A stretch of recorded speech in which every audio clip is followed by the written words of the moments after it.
যুবক ছেলেরা, তুমি যাকে বিয়ে করবে তাকে দেখে নেবে। আমার বোনেরা যাদের কানে মাইকের আওয়াজ যায়, আপনি যে ছেলেকে বিয়ে করবেন তাকে দেখে নেবেন। তবে দেখতে গেলে ছেলে, তুমি শুধু মেয়েকে দেখতে পারবে, তোমার বাবা দেখতে পারবে না, তোমার ভাই দেখতে পারবে না, তোমার দুলাভাই দেখতে পারবে। কারণ বিয়ে হওয়ার আগে সবাই ক্যান্ডিডেট। তুমি দেখতে গেছো, তোমার বাপের পছন্দ, মাইয়া তোমার বাপের পছন্দ, বিয়ে হয়ে যাবে, ঠিক কিনা?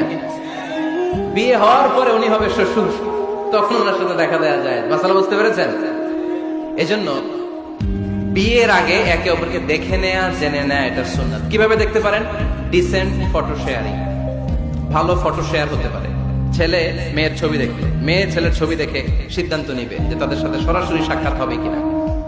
যদি সিদ্ধান্ত নেয় যে এই বিয়েতে আমরা আগাবো, then face to face meeting, but it should be public, not private. Not in the locked room, আবদ্ধ রুমের ভেতরে হতে পারবে না।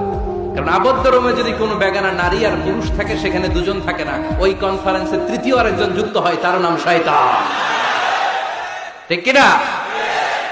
এমন জায়গায় দেখা সাক্ষাৎ হতে হবে যেখানে আপনাদের কথা পাশে কেউ শুনছে, অথবা খোলামেলা কোনো রেস্টুরেন্টের আলাদা কোনো ঘর, সেখানে মুরব্বীরা দুই দিকে আপনাদেরকে 5-7 মিনিটের জন্য দেখা দেখির সুযোগ দিল, এটা জায়েজ।